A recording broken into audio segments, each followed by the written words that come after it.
ओम असमगुरुभ्यो नमः। हरि ओम श्रीशैलेशित्यादि प्रणतोऽस्मि नित्यम्।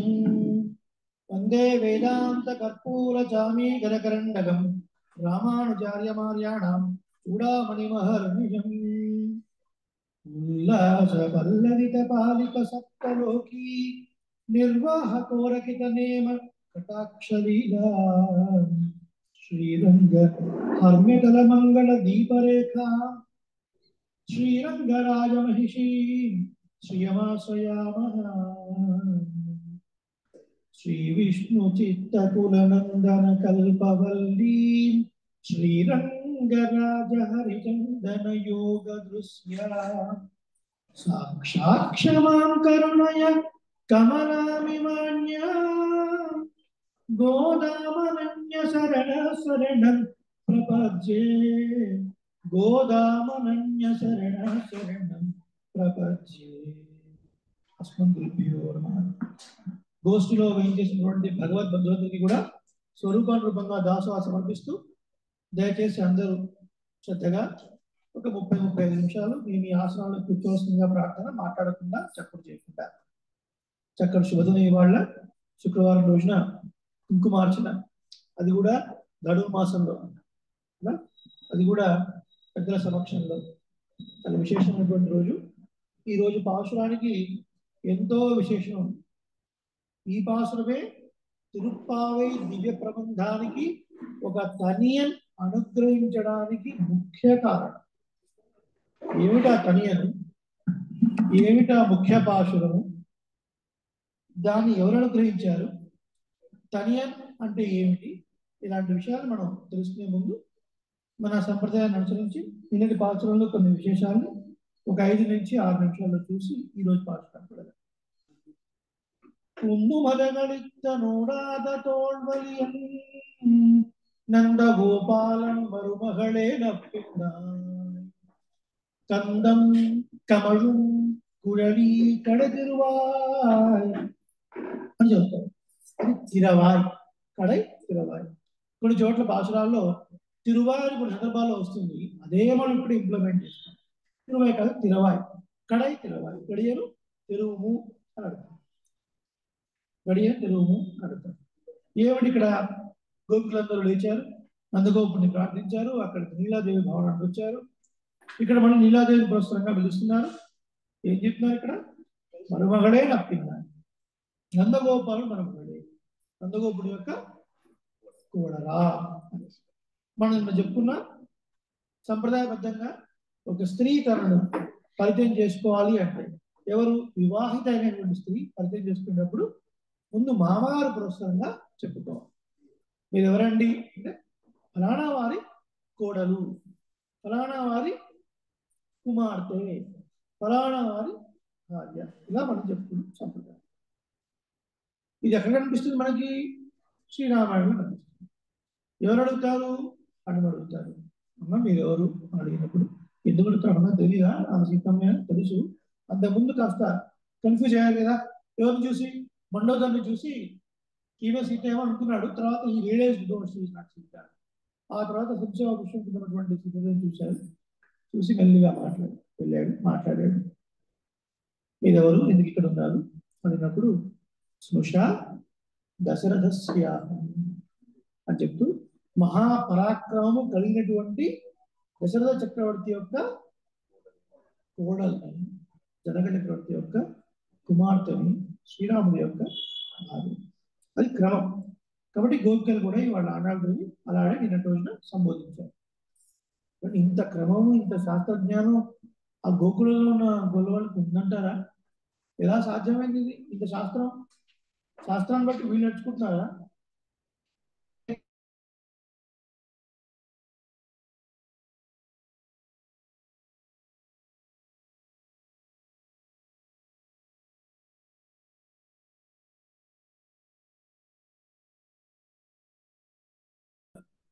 కానీ ఎక్కడి నుంచి వచ్చింది ఈ పాండిత్యం అంటే, వాళ్ళందరూ ఆ నందగోపుడి భవనంలో అనేక మానవులు పెద్దలు చెప్తున్నటువంటి శ్రీరామాయణ, భాగవత, మహాభారత, ధర్మశాస్త్ర, కావ్యాలు ఇవన్నీ విన్నవారు. వింటూ నేర్చుకున్నటువంటి పాండిత్యానికి ఏం పేరు? శృత పాండిత్యం అని పేరు కదా. కాబట్టి ఆ క్రమాలు తెలుస్తున్నారు. ఏమిటి ఉందు మదగడిత? ఉందు మదగడిత ఓడార తోల్ పలియదు. మదజలాన్ని స్రవించేటువంటి గజములను ఏనుగులను అనేకములుగా కలిగి ఉన్నటువంటి వాడు ఎవరు? నందగోపుడు. మీరు చెప్పేది కొంచెం అతకాలి కదా. వీళ్ళేమో బృందావనంలో ఉన్నారు, అక్కడేమో గేదెలు, పాడి పంట, ఆవులు, మహా అంటే మేకలు ఉంటాయి. ఏనుగులు ఎక్కడి నుంచి వస్తాయండి అని పాయింటా కదా? ఏనుగులు ఎక్కడి నుంచి వస్తాయి అంటే వసుదేవుడు నందగోపుడు ఇద్దరు చాలా దగ్గర బంధువులు, మిత్రులు కూడా. ఎంత మిత్రులు అంటే ఈ నందగోపుడి దగ్గర ఉన్నటువంటి గేదె ఒకటి ఆకారంలో ఏనుగులను ఎత్తుగా ఉంటాయి. అలా అడుగు వెళ్ళినప్పుడు ఈ వసుదేవుడు క్షత్రుడే కదా, ఈయన దగ్గర ఉన్నటువంటి ఏనుగులు కూడా ఈయన దగ్గర ఉంటాయి. ఇలా మందులో కలిసిపోతూ ఉంటాయి అన్నమాట. అలా ఈయన దగ్గర ఎన్నో ఏనుగులు ఉన్నాయి. ఎన్ని సంఖ్య చెప్పలేదు.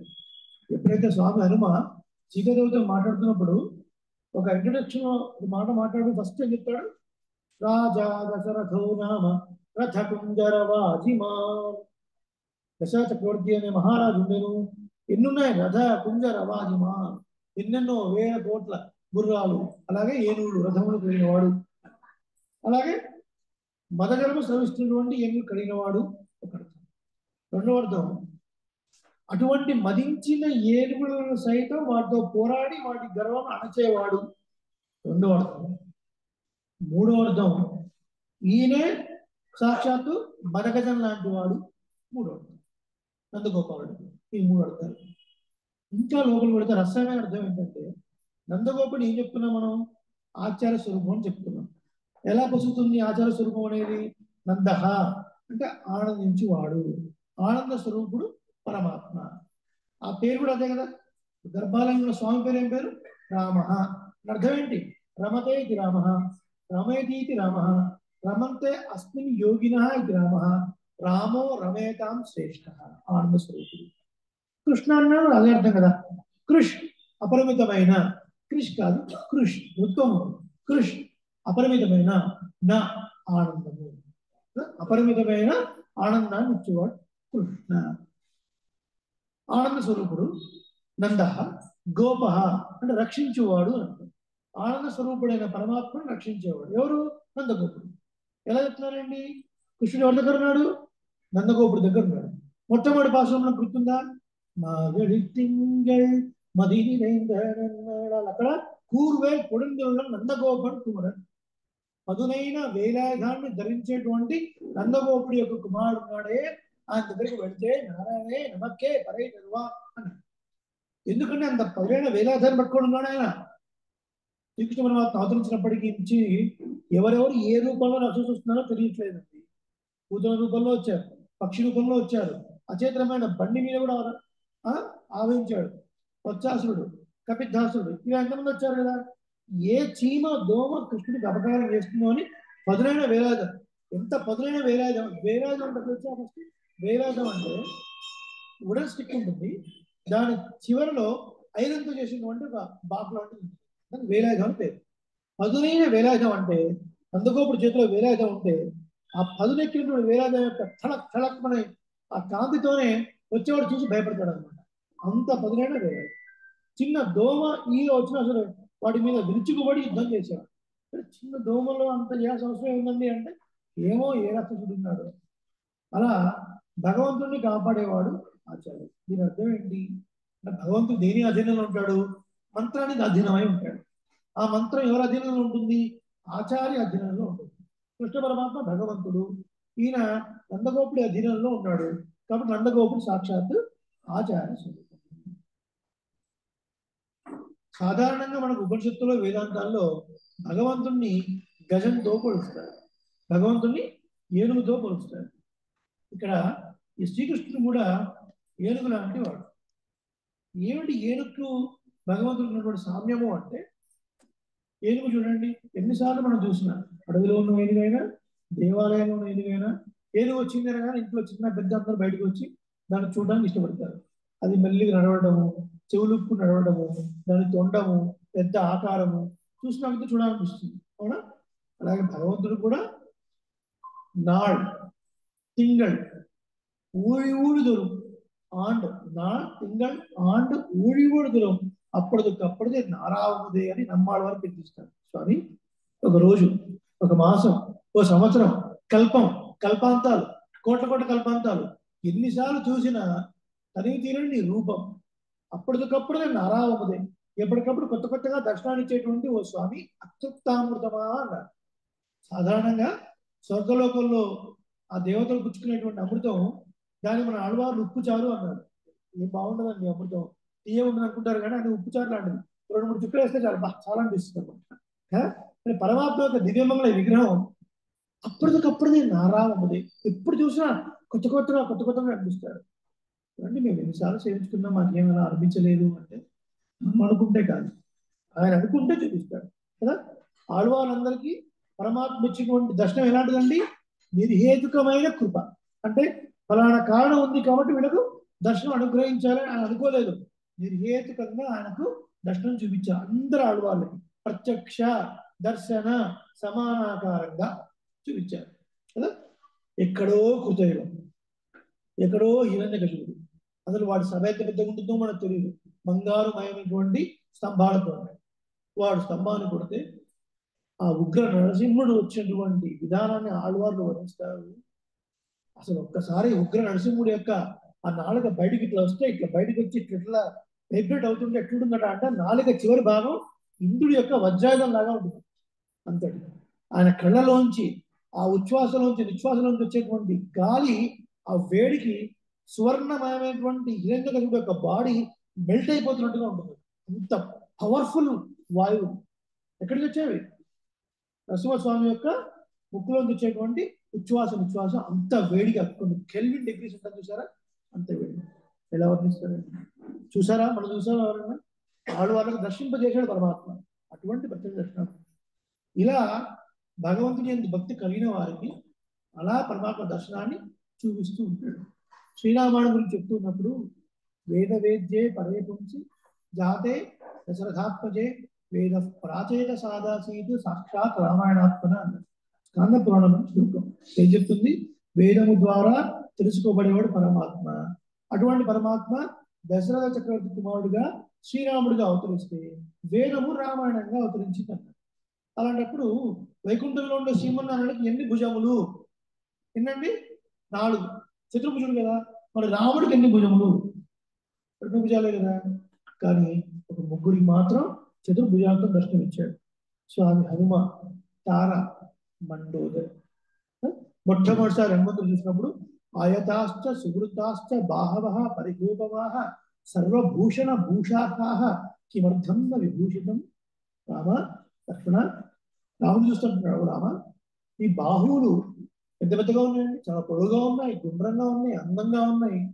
అన్ని ఆభరణాలను ధరించడానికి వీలుగా ఉన్నప్పటికీ మీరు ఎందుకు ధరించలేదు? కిమర్థం న విభూషణం. ఇక్కడ స్వారస్యం ఏంటి? బాహవః సంస్కృతంలో ఏకవచనం, ద్వివచనం, బహువచనం. బాహు ఒకటి, బాహు 2, బాహవః మల్టిపుల్. దీని అర్థం ఏంటి? హనుమంతుడికి చతుర్భుజుడిగా కనపడ్డాడు. తమసహ పరమోధాత శంఖచక్ర గదాధర మండోదరి వర్ణిస్తుంది. అంటే రాముడు చనిపోయినటువంటి భర్త శవాన్ని ముందు పట్టుకొని తిట్టడానికి, రాముడిని తిట్టడానికని వచ్చేటువంటి మండోదరి శ్రీరాముని చూసి తమసహ పరమోధాత శంఖచక్ర గదాధర, ఆ స్వామి నువ్వు మామూలు వాడు కాదయా, తమస పరస్థాత్ అని వేదం అంటుంది. తమస్సుకు ఆవల ఉండే ఓ స్వామి శంఖచక్ర గదాధర. ఎక్కడ కనిపించిందని శంఖచక్ర గదాధర? 4 భుజాలు ఉంటే కనిపించేది కదా. అలా దర్శనం ఇచ్చాడు. అది శ్రీరాముడికి పుట్టాడు. అందుకనే మనం అనుకుంటే కాదు, ఆయన చూపించాలి అంటే చూపిస్తాడు. పరాశర భట్టర్ వారిని ఒకరు అడిగారు, ఎవరి రంగనాథుడు 4 భుజాలా 2 భుజాలా? ఆయన ఎవరికి ఎలా దర్శనం ఇవ్వాలనుకుంటే ఆ దర్శనం ఇస్తాడు.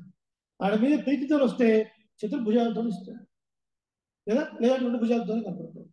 ఆశ్చర్యం అండి నిజంగా.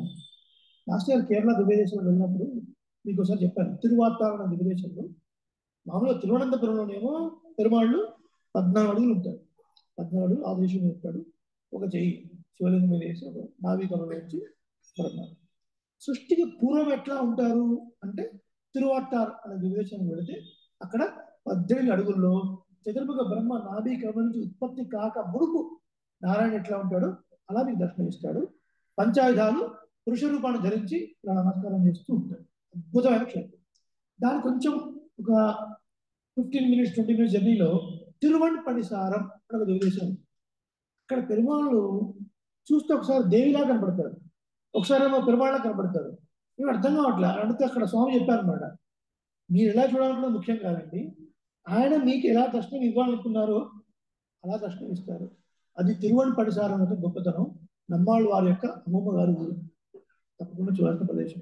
ఏం చెప్తాం ఇక్కడ, ఏనుగును ఎప్పుడైతే చూసినా కొద్ది చూడాలనిపిస్తుందో పరమాత్మ కూడా అలా చూసినా కొద్ది చూడాలి అనిపించుకునేవాళ్ళు. శ్రీవారి దర్శనం, సుదర్శన క్యూ కాంప్లెక్స్. ఒకసారి దర్శనం అయిపోయింది, ఎవరు వచ్చారు, అయ్యా ఏడి దర్శనం, అర్చనానంద దర్శనం ఉంది, టికెట్ తీసుకుంటారా అంటే ఇప్పుడే చూసామండి అక్కర్లేదు అని ఎవరైనా అంటారా? దానికి సాష్టాంగం చేసి అవసరమైన చెవులో ఓ 2000-3000 పెట్టి అయ్యా ఇవ్వండి అని లాక్కొని వెళ్ళిపోతాం కదా. పరమాత్మ రూపం. ఇంకో గజం, ఏమిటి సామ్యం. గజము సాధారణంగా దాని మీదకి ఎక్కాలంటే మన వల్ల కాదు. అది కొంచెం వంగి పాదం చాచితే మనకు కలుగుతాం. అలాగే పరమాత్మ కూడా ఆయన చేరుకోవడం కోసం భక్తి అనే కాళ్ళు ముందుకు చేపాడు. లేదా మంత్రాల నుంచి ఆ మంత్రార్థం తెలుసుకొని ఆయన పెద్దల ద్వారా, తద్వారా భగవంతుని యొక్క స్వరూప రూప గుణ విభవ ఐశ్వర్య చేష్టలను మనసులో భావించి దర్శన సమానాకరంగా ధ్యానిస్తే సవ్యం పాదం ప్రసార్య ఆశ్రుతరం దక్షిణం కుచయిత్వా జానున్యాధాయ సవ్యేతరం ఇతర భుజం నాగభోగే నిగాయ పశ్చాద్బాహుత్వయేన ప్రతిభట సమనే ధారయన్ని సంఘచక్రై దేవి భూషాది అని చెప్పినట్టుగా ఒక పదాన్ని పడుచుకొని ఒక పదాన్ని కింది పెట్టి తిరుమామణి మండపంలో ఉంటాడట. ఈ జీవుడు వెళ్ళిన తర్వాత వచ్చావు నాయన అని తీసుకొని కాలు మీద ఎక్కించుకొని మరి తొడ మీద కూర్చోబెట్టుకున్నాడు పరమాత్మ. అది గజానికి పరమాత్మకు ఉన్నటువంటి సామ్యం. ఇంకొక సామ్యం గజం. ఏమిటి గజం? గజం ఆహారం తీసుకున్న తర్వాత అది విడిచేటువంటి ఆ తేనె అనుకోండి, లేదంటే చెరకు అనుకోండి, లేకపోతే బియ్యం అనుకోండి, ఇంకేదన్నా కొన్ని లక్షల కోట్ల జీవనకు ఆహారం అవుతుంది. అవునా కదా? అలా పరమాత్మకు నివేదించిన ప్రసాదం భక్తులకు ధారకంగా పోషకంగా అంబరమే తన్నీరే పరమాత్మ ప్రసాదము అంత గొప్పగా మనకు ఉపయోగపడుతుంది. ఆ తర్వాత ఏనుగు ఎంత శుభ్రంగా స్నానం చేసినా మళ్ళీ బయటకు వచ్చి ఆ దుమ్ముని కాస్త మీదేసుకుంది కదా. పరమాత్మ కూడా అఖిలహేయ ప్రచనీకుడు అండి. అఖిలహేయ ప్రచనీకుడు అంటే అన్ని దోషాలకు ఎదురొడ్డిన వాడు. లిటరల్ ట్రాన్స్లేషన్ లో అన్ని దోషములకు ఎదురొడ్డిన వాడు అంటే ఏ దోషము ఆయనకు అంటదు అలాంటి వాడు.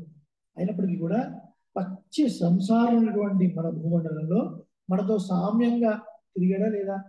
కృష్ణుడిగా వచ్చి స్నానం చేయకుండా వాళ్ళతో పాటు వెళ్ళి కరవైகள் పెన్షన్ కాణం చేరుతుందో అయ్యా మేము గేదెల వెనకాల వెళ్ళి అది గడ్డి వేస్తుంటే అది వేసిన తర్వాత మేము అన్నం తినేవాళ్ళం. స్నానం చేస్తారో తెలియదు, చేయరో తెలియదు. పెరియాళ్ళ వారు అద్భుతమైన భాషవాడు. నిజంగా పెరియాళ్ళ వారు యశోద తన్మయత్వాన్ని పొంది కొన్ని భాషలు రాశారు. 7 రోజులు అయితే కృష్ణుడి యొక్క బర్త్డే వస్తుంది. 7 రోజులు అయితే కృష్ణుడి యొక్క బర్త్డే. ఈయన చిక్కడ లేదు, ఒరే చిక్కర ఆయన చిక్కర, ఇంకో 7 రోజులు నీ పుట్టినరోజు ఉంది, నీ పుట్టినరోజు ఇలా కనపడితే ఎట్లా అంటే ఈ 7 రోజుల పాటు తోమితే కానీ ఆ దుమ్మంతా పోతుంది మీద. కాబట్టి 7 రోజులు స్నానం చేయించాలి. నువ్వు చిక్కరా చిక్కరా వాడు చూసి ఏమనుకుంటారా, ఏమనుకుంటారు కుమ్ముడు ఆ కుమార్తెను ఇవ్వాలి నీరాదేవిని ఎలానే చూపించారు వాళ్ళకి కృష్ణ స్నానం చేయరారా రారా రారా అని చూస్తారు కదా. 7 రోజులు పట్టిన దుమ్మంతా కడిగితే కానీ తోటువంటి స్వామి ఎలా తిరిగాడు కదా. ఏనుగు ఎలాగైతే మీద దుమ్ము వేసుకుంటుందో అలా ఈ సంసారాల మధ్య పరమాత్మ వచ్చి చూపించాడు. ఇక తర్వాత ఏనుగు ఒక మగ ఏనుని పట్టుకోవాలి అంటే ఒక ఆడ ఏనుని ఎరవేయాలి. ఆడవికులు చేసే పని అప్పుడే ఇది వస్తుంది. కాబట్టి ఆ పరమాత్మ అనుగ్రహం పొందాలంటే అమ్మవారి పురస్కారంగానే పొందాలి కదండి. అమ్మవారిని సేవించే ఆయన సేవించాలి. తర్వాత ఏనుగు మావాటి వాడికి ఉంటుంది, మావాటి వాడికి ఉంటుంది కదా. మనం దేవాలయాలు చూస్తుంటాం, వాడు ఇచ్చే డబ్బులు బట్టి చూస్తాడు. నువ్వు రూపాయలు బిల్లు ఇచ్చారనుకోండి ఏం మాట్లాడు మావాటి వాడు 10 రూపాయలు పెడితే అంటాడు. అప్పుడు తొనలేదు 5 రూపాయలు ఇస్తే మాట్లాడాలి. మావాటి వాడు మాట్లాడకపోతే తొండం పైకి ఎత్తదు, మీకు ఆశీర్వాదం ఇవ్వదు. అంటే వాడు చెప్తేనే 20, 50, 100 పడితే అప్పుడు వాడు 3 సార్లు పడుతుంది నువ్వు అంటాడు. 3 సార్లు ఇట్లా ఎట్లా ఎట్లా దీవిస్తూ ఇవన్నీ మీరు శ్రీరంగంలో తిరుమలలో చూడొచ్చు. సో ఎవ్రీథింగ్ ఆ మావాడి కంట్రోల్లో కదా. అలాగే భగవంతుడు ఆచార్యుడికి లొంగి ఉంటాడు. ఇవన్నీ నేను చెప్తే నేను నమ్ముతాను. ఆచార్యుడికి లొంగి ఉంటారంటే మేము నమ్ముతామా? కనికణాన్ని వృత్తాంతం మనం చెప్తున్నామా? చెప్పుకుండొచ్చు, మళ్ళీ చెప్పుకున్నాం ఒకసారి. కాంచీపురంలో ఏం చేస్తున్నారు పరమాత్మ, అక్కడే తిరుమల శ్రీవారు ఉన్నారు. తిరుమల శ్రీవారు మహాయోగి. ఆయన కింద కనికణన్ అని ఒక శిష్యుడు, మంచి కవి. రాజుగారు ఒకసారి కనికణన్ని మా ఆస్థానంలో పిలిపించి, ఏ కనికణన్, మా రాజుగారి మీద కాస్త కవితలు రాయవాయా అంటారు. ఈ రాజులందరికీ ఇది ఒక పిచ్చి అనమాట. మనకు పెద్దవాళ్ళ కవిత్వంలో కూడా చాలా ఆశ్చర్యకరంగా ఉంటుంది. అక్కడ కన్నొక్కడి మిగిలే కానీ కౌరవపతివే అని ఒక కవి రాస్తాడు. ఆ రాజుగారు ఒకటే కన్ను అనమాట. ఆ రాజుగారు ఒకటే కన్ను, ఒక కన్నున్న రాజుగారిని ఆ పొగడాలి అని చెప్పి ఆ కవిని పిలుస్తారు. ఆయన అద్భుతంగా పిలుస్తారు. వేరే టాపిక్ అనుకోండి. అదే అన్నాతి గూఢ హరుడవే, నీ భర్తతో ఉన్నప్పుడు నువ్వు హరుడు అయ్యా అంటే, నీ భార్యతో ఉన్నప్పుడు నువ్వు హరుడివి. నీ భార్య 2 కళ్ళు, నీకు 1 కళ్ళు, 3 కలిస్తే ముక్కండి. అన్నాతి గూఢ హరుడవే అని చెప్పి, కన్నొక్కటి మిగిలగాని కౌరవపతివే అంటారు. ఈ దిక్కుమాల కన్నా ఒకటి ఉంది కానీ అది కూడా లేకపోతే దరిద్రం పోయేది, కౌరవపతివే అంటే ధృతరాష్ట్రుడు అనమాట. గుడ్డివాడిగా హాయి ఉండేవాడు. ఇలా కవిత ఓహో సంతోషించి మడులు వాడికి కలిసి పంపిస్తారు. అట్లే కడికడని పిలిచారు. పిలిచి ఈ కవిత చెప్పమంటే సమస్య లేదు. మా ఆచార్యులు మాకు ఏం చెప్పారు, నారాయణ నామం తప్ప ఇంకొక నామాన్ని కొలవదు ఈ నాలుక, సమస్య లేదు. రాజు ధిక్కారం చేస్తావా, బహిష్కరణ అన్నాడు. నో ప్రాబ్లం, వెళ్ళిపోతాను. కడికడం వెళ్ళిపోతున్నారు. వచ్చాడు, దాసోహం సమర్పించాడు తిరుమల శ్రీ వారికి. అయ్యా, రాజుగారి ఆజ్ఞ అయినది దేశ బహిష్కరణ. అవునా, నేను వస్తాను. కనికడానికి పోతున్నారు. వెనకాల తిరుమల శ్రీ వారు. అక్కడ ఒక పెరుమాడు ఉన్నారు. ఆ పెరుమాడు సొన్నవనం చేయ పెరుమాడు. సొన్నవనం చేయ పెరుమాడు అంటే అది యథార్థకాల సన్నిధి అని ఇలా చెప్తే అలా చేసేవాడు. రంగనాథుడే, ఆ తర్వాత ఆ పేరు వచ్చింది. రంగనాథుడు అప్పుడు తిరుమల శ్రీ వారు అన్నారు, నేను వెళుతున్నాను. కనిహన్నన్ పోహిన్రాన్ తామరం పూక్కచ్చి ఓ మణివన్నా నీ కిడక్క వేండాం. ఓ కంచిలో వేయించేసినటువంటి ఓ పరమాత్మ, ఓ మణివన్న, నువ్వు పడుకోవద్దు ఇక్కడ. ఉన్ పాయం గణేశుడు టిక్కోళ్ళు, నీ ఆదిశేషుడిని నువ్వు చుట్టేసుకో అన్నాడు. సరే అన్నాడు. కనికడం ముందు వెళ్తున్నాడు, వెనక తిరుమల శ్రీవాడు వారు వెళ్తున్నారు. ఈ వెనకాల ఈ పరమాత్మ వెళ్తున్నారు. ఒక రాత్రి ఒక చోట ఉన్నారు. ఇంకేం మొత్తం అంధకారం కాంచీపురం అంతా. మంత్రులు చెడాపడ తీశారు రాజుగారిని. ఇలా చేసేది, భగవంతుడు వెళ్ళిపోయాడు, ఎంత అనంతరం అంటే రాజుగారు తప్పు తెలుస్తున్నాడు. వెంటనే వాళ్ళు ఎక్కడున్నారు అక్కడికి వచ్చేసి పెరుమాళ్ ప్రార్థించారు. పెరుమాళే మీరు రావాలండి అంటే, లేదు తిరుమల శ్రీవాడు వారు వస్తే నేను వస్తాను అన్నాడు. తిరుమల శ్రీవాడు వారు కనికరణ వస్తే నేను వస్తాను అన్నాడు. సరే ప్రార్థించారు. మళ్ళీ కనికరణ ముందు వెళ్తున్నాడు. ఆ తర్వాత వెనకాల తిరుమల శ్రీవాడు వారు, వెనకాల ఈ పెరుమన్నారు. ఈ వీళ్ళు వస్తున్నారు. కనిహన్నాన్ని కనిహణం వచ్చాడు. ఓ పరమాత్మ, నీ యొక్క పాయిందవని ఇరుట్టుకోள், హాయిగా పరుచుకొని పడుకో, ఇలా పడుకో అన్నాడు. అప్పటిదాకా రంగనాథ్లా ఉండేవాడు ఈ డైరెక్షన్ మారింది. ఇలా పడుకోనగా ఇలాగే పడుకున్నాడు కదా. అంటే చెప్పినట్టు వినే పెరుమాళ్ళు, యథోక్తక యథా ఉక్తకారి, ఇలా చెప్తే అలా చేసేవాడు. సొన్నవన్నం செய்த పెరుమాళ్ అని పేరు. ఇక మరి కుంభకోణంలో సారంగపాణి అని అద్భుతం, అంటే పరమాద్భుతం అనమాట. ఆ పెరుమాళ్ళు తిరుమల శ్రీవారిలో ప్రదక్షిణ చేస్తుంటే ఆళ్వారు వచ్చారా అని కాస్త లేచి లేచి లేచి చూస్తారు. అలా చూసిన తర్వాత ఉండండి వస్తున్నాడని చెప్పిన తర్వాత అటు ఇప్పటికీ సారంగపాణి ఆ పడక నుంచి కాస్త లేచి మనకు కనబడతారు. You can see in net house. అలా కాస్త లేచి, అంటే తిరుమల శ్రీవారి వారిని చూడడం కోసం అంతే. ఏంటి అర్థం, పరమాత్మ గజము మావాటి వాడికి లొంగి ఉన్నట్టే పరమాత్మ ఆచార్యుడికి లొంగి ఉంటాడు.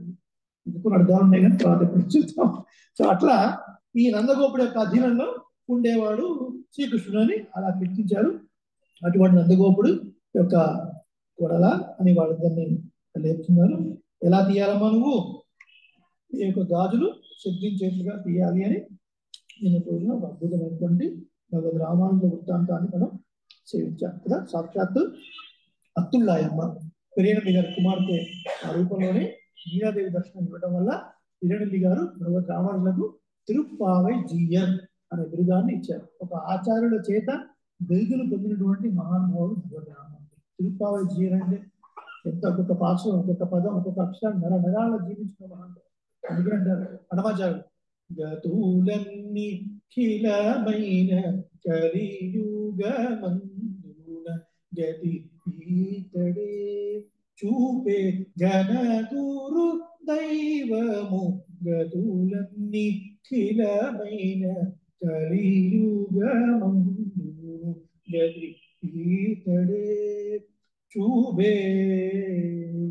ఈతని వలననే ఇరవైష్ణవునామైది మీదని వల్లనే కంటిని తిరుమణి ఈతడే ఉపదేశమిచ్చెను అష్టాక్షరి మంత్రము ఈతడే రామానుజుడు ఇహ పర దైవము గతులన్నీ ఖిలమైన కలియుగమందు గది ఈతడే చూబే గతులన్నీ ఖిలమైన పరమాత్మను చేరుకునే మార్గాలన్నీ కూడా క్షీణమైపోయాయి, అన్ని జీర్ణమైపోయాయి.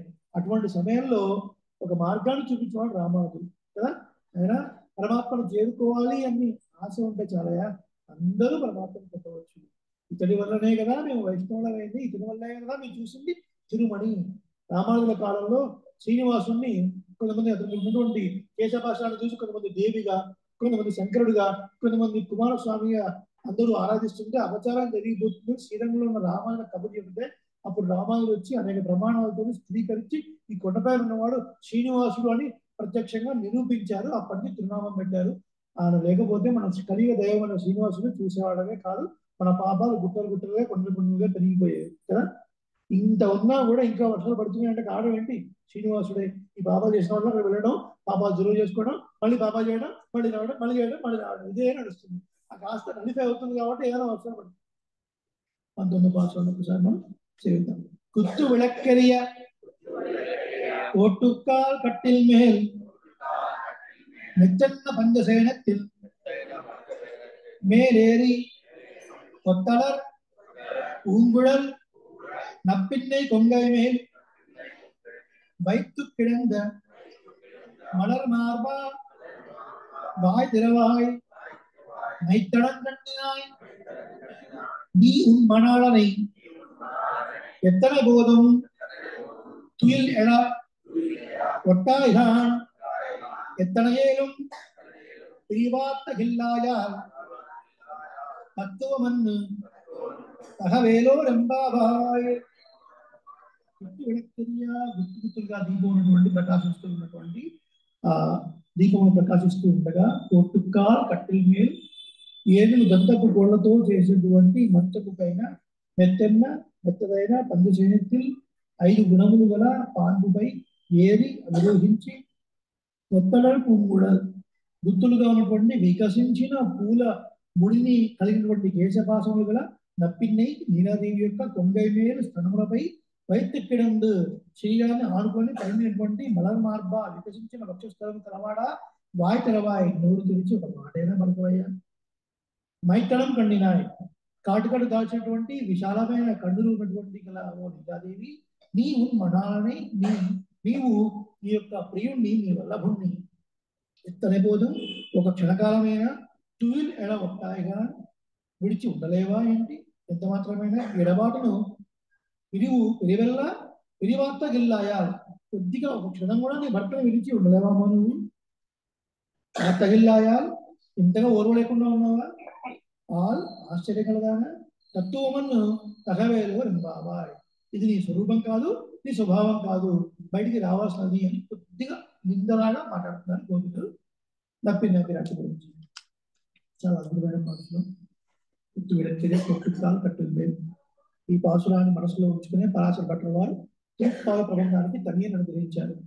మన అవతారంలో చెప్తున్నట్టుగా గోపికలందరూ వాళ్ళ ఇంటికి వెళ్ళారు. ఉదయం కూడా యొక్క భవనానికి రావాలి, వ్రతానికి కావాల్సిన సామాగ్రి కృష్ణుడు ఇస్తాడు. వీళ్ళందరూ వాళ్ళ ఇంటికి వెళ్ళిపోయారు. కృష్ణుడు మాత్రం తన మేనమామ కూతురు అయినటువంటి నీలాదేవి భవనంలో వెళ్ళాడు. ఇవాళ వీరెవరు వాచించవద్దు, ఒక అవసరం నడుస్తుంది ప్రవచనం. రైట్, చాలా ముఖ్యమైన భాషలో శుక్రవారం మహాలక్ష్మి అమ్మవారి పూజ కూడా చేస్తున్నారు కాబట్టి ఇది మహాలక్ష్మి సంబంధమైనటువంటి అద్భుతమైన భాషలు. రైట్, సో ఆ నీలాదేవి భవనంలో వెళ్ళి పడుతున్నాడు. ఈ భాషలో ఏం చెప్తున్నారు? లేపుతున్నారు, ఇద్దరు కలిపి లేపుతున్నారు కదా. గుర్తు విడక్కిరే కొట్టుకాలు కట్టు మేల్ గుత్తులుగా కూడా ఆ దీపపర ప్రకాశమైన కాంతిలో ఉండగా పరిమళం సవిస్తూ ఉండగా మెత్తన్న పంచశేనెత్తులు మేనేరి మెత్తగా ఉన్నటువంటి ఎత్తైనటువంటి ఆ పాండువు పడుతున్నటువంటి వాళ్ళు. ఎలా ఉందట? మంచం దంతపు కోళ్లతో చేయబడి ఉన్నది. అంటే నీలాదేవి వీరపత్ని కదా. వీరపత్ని మామూలు మంచం మీద పడుకోవాలి. ఆయన వీరుడు ఏం సాధించాడు? ఏం చేశాడు? ఆయన కువలయ పీడనాన్ని సంహరించాడు. ఆ ఏనుగు దంతాలతో చేసేటువంటి మంచం, దాని మీద పడుకుంటే నిద్ర వస్తుంది. దానికి 5 లక్షణాలు. మెచ్చన్న పంజ శయనத்தில் నేనేది. పంజి అంటే దూది అని ఒక అర్థం, దూదితో చేసేటువంటి ఆ పాన్పుపై ఒక అర్థం. పంజ శయనத்தில் 5 లక్షణములు గల ఎత్తైన, తెల్లనైన, మధురమైన, పరిమళములు కలిగినటువంటి విశాలమైనటువంటి 5 లక్షణముల పాన్పుపై అంటే అర్ధపంచక జ్ఞానాన్ని తెలియజేస్తుంది తాత్విక పరంగా. అటువంటి పని పడుకున్నారు. కొత్తలో పువ్వులు నప్పిన్నే కొందేవి. చక్కగా ఆ జుట్టుముల్లో వికసించినటువంటి పుష్పాలు కదా, వికసించిన పుష్పాలు చక్కటి పరిమళమైనటువంటి ఆ పుష్పాలు ధరించి పడుకునింది ఆమె. ఎలా వికసించాయండి అంటే ఆ మల్లెలు రాత్రిపూట వికసిస్తాయి కదా, కదిరి మదియం పోలు ముహూర్తం. కృష్ణుడు సూర్యుడు లాంటి, చంద్రుడు లాంటి కలిగినటువంటి వాడు కాబట్టి ఈయన వీక్షణాలు పడితే చాలు, చంద్రుడి కిరణాలు పడితే చాలు, మల్లె మొక్కలు పిచ్చుకుంటాయి. దానివల్ల పరిమళం. ఏం చెప్తారు ఇక్కడ, అలా ఉన్నటువంటి ఆ నప్పిన్నే కొంగే మీద, ఆమె యొక్క స్థలమే మీద శరీరాన్ని ఆడించుకొని పడుకున్నటువంటి ఓ కృష్ణ, విశాలమైన ప్రకాశించే వక్షస్థలం కలిగినటువంటి ఓ స్వామి, కనీసం ఒక మాటైనా మాట్లాడవా? మేమేమైనా రావణాసులు లాంటి వాళ్ళమా అమ్మని స్వామిని వేరు చేయడానికి? అలాంటి వాళ్ళని కాదయా, నువ్వేం విడిచిపెట్టి రావద్దు, కనీసం ఒక మాటన్నా వస్తున్నారు ఉండాలన్నా అన్నాడు. ఈ పాసురాన్ని చూసినప్పుడు కొంచెం శృంగార భరితంగా మనకు కనపడుతుంది. అంటే వేదాంత ప్రక్రియలో ఇలా వర్ణించడం ఒక పద్ధతి. ఏం చెప్తున్నారు ఇక్కడ, వీళ్ళందరూ వచ్చారు, వచ్చిన తర్వాత నీ గాలు శబ్దించే విధంగా నువ్వు రావాలి, నీలాదేవి తలుపు తెరియాలి అన్నారు కదా. అన్నప్పుడు నీలాదేవి ఒకసారి తలుపు తెరుద్దాము అని లేకపోతుంటే కృష్ణ పరమాత్మ అమాంతం ఆమెని అలాగే మంచమే పడుకోబెట్టి ఈయన శరీరాన్ని ఆ శరీరాన్ని ఆడించమని పడుకుంటున్నాడు. దానివల్ల ఈయన వక్షస్థలం వికసించిపోయింది అని చెప్పారు. తిరుపాల ప్రబంధం అన్నారు, భాగవతత్వం అన్నారు, ఆళ్వాళ్ళు అన్నారు, ఇదేమో ఇంత రొమాంటిక్ ఉంది, ఇంత ప్రబంధం ఎలా అర్థం చేసుకోవాలి అంటే, వేదాంతమైనా సరే, హరికావ్యమైనా సరే మనకు అందించినప్పుడు మనంతా ఎలాంటి వాళ్ళం, అనాది అయినటువంటి కర్మలో చిక్కుకొని ఒక సంసార చక్రంలో ఉన్నటువంటి సంసారంలో ఉన్న వాళ్ళకి సంసారపరమైన విషయాలు చెప్తేనే ఒక ఇందులో ఏదో ఉంది అని కాస్త వింటాడు. ఆ తర్వాత పెద్దల ద్వారా వేదాంత పరంగా ఏం చెప్తున్నారో వింటారు. స్థనములు వేదాంత పరంగా దేన్ని వర్ణిస్తాయి అంటే పరభక్తి, పరమభక్తిని వర్ణిస్తాయి. పరభక్తి, పరమభక్తి చెప్పినప్పుడు మధ్యలో పరజ్ఞానం కూడా వస్తుంది. ఏమిటంటే దీని అర్థం అంటే వికసించిన కేశపాశాలు, స్త్రీకి అందమైన కేశపాశాలు దేనికి? మోహపరచడానికి. ఎవరిని? పరుణ్ణి. పరుడు ఎవరు? కృష్ణుడు, పరమాత్మ. అంటే పరమాత్మ యందు అత్యంత వ్యామోహం కలిగినటువంటి కేశపాశాలు.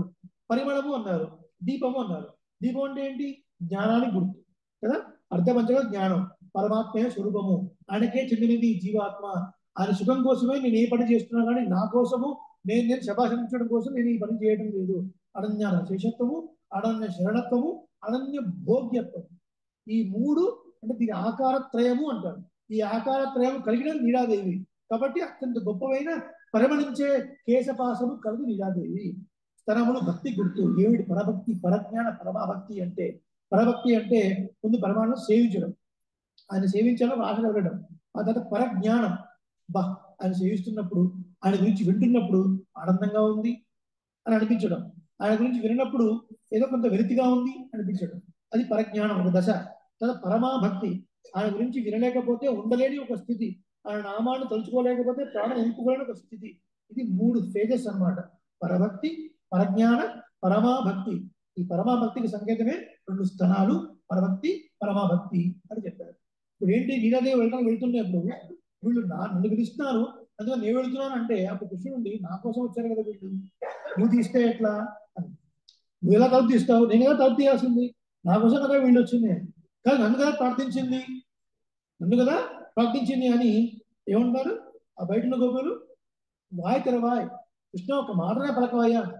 నీలాదేవి కంటి చూపులతోనే వాయ్ అంటే నోరు అనమాట. నోరు అంటే నోరు తెరవతో కృష్ణుడిని బంధించింది అని అర్థం. అంటే వీళ్ళిద్దరు ఒకరికొకరు పోటీ పడుతున్నారు. నేను వెళ్ళి తలుపు తీయాలి, నీలాదేవి వెళుతుంటే ఈయన లాగేసి పడుకోబెట్టాడు.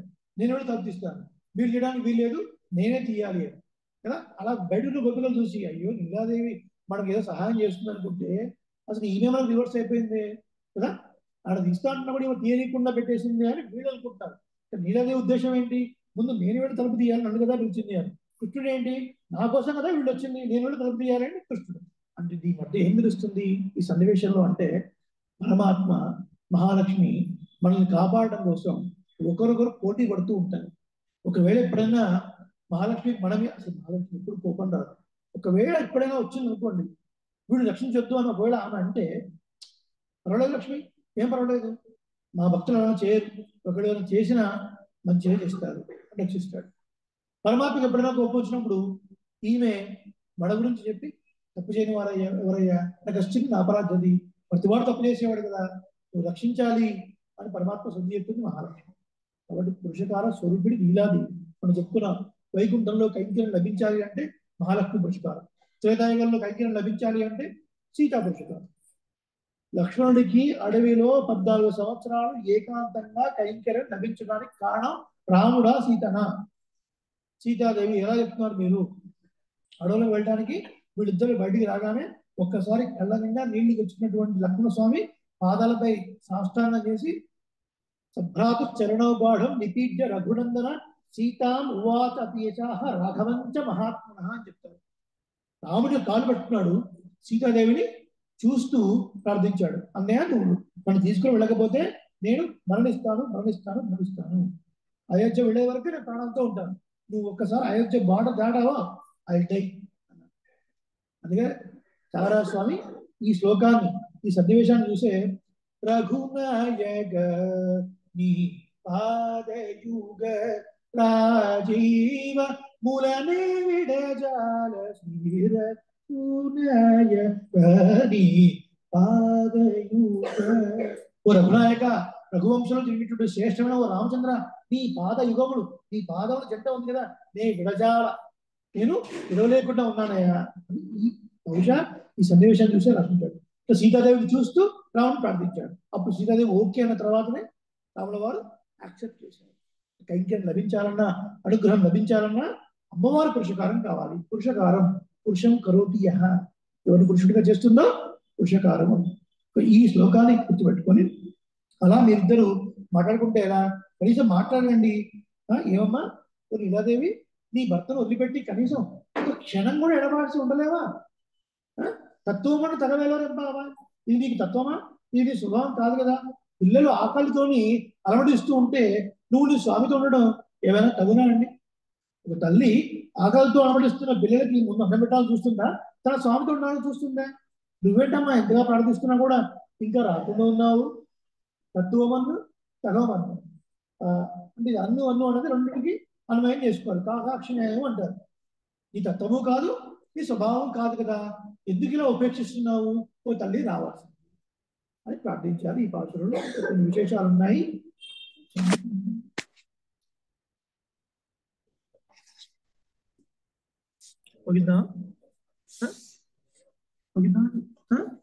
రేపు చెప్తున్నా కొన్ని విశేషాలు.